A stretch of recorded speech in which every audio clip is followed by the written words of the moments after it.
Hello friend, tech India YouTube চ্যানেলের ভিডিওতে click করার জন্য অসংখ্য ধন্যবাদ।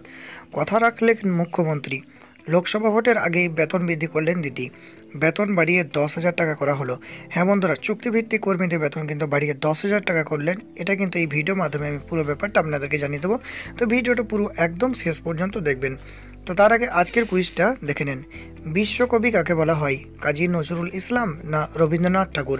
আপনার মতামতের উত্তরটা নিচে যে কমেন্ট বক্স আছে ওখানে কমেন্ট করে অবশ্যই জানাবেন।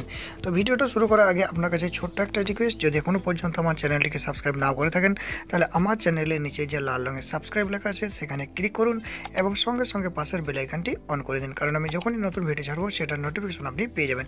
এবং ভিডিওর নিচে লাইক অবশ্যই দেন এবং ভিডিওটা সমস্ত বন্ধুদের মধ্যে শেয়ার করুন। খবরটা প্রকাশিত হয়েছে সংবাদ প্রতিদিন যে অনলাইন নিউজ চ্যানেল আছে সেখানে প্রকাশিত হয়েছে। ডেটটা দেখে নেন 12ই মার্চ 2019, অর্থাৎ গতকাল খবরটা প্রকাশিত হয়েছে। উপর দেখুন লেখা আছে খবরের জের বেতন বাড়লো পঞ্চায়েতে কর্মরত ডাটা এন্ট্রি অপারেটরদের। তো ডিটেলসটা একবার দেখে নেন। কথা রাখলেন মুখ্যমন্ত্রী মমতা বন্দ্যোপাধ্যায়। সারা রাজ্যের 3,500 গ্রাম পঞ্চায়েতের ডাটা এন্ট্রি অপারেটরদের সঙ্গে হাওড়া জেলার 157টি গ্রাম পঞ্চায়েতে কর্মরত 157 জন ডাটা এন্ট্রি অপারেটরদের বেতন 7,500 টাকা থেকে বাড়িয়ে 10,000 টাকা করা হলো। অন্যান্য দপ্তরগুলির সমপদে আসীন কর্মীদের সমতুল্য বেতনের দাবিতে মুখ্যমন্ত্রী শরণাপন্ন হয়েছিলেন এইসব ডাটা এন্ট্রি অপারেটররা। এই সংক্রান্ত খবর গত রবিবার সংবাদ প্রতিদিন ডিজিটালে প্রকাশিত হয়। তারপরে এই সুখবর পৌঁছয় ডাটা এন্ট্রি অপারেটরদের কাছে। তাদের বেতন 7,500 টাকা থেকে বাড়িয়ে 10,000 টাকা করা হয়েছে বলে তারা জানতে পারেন।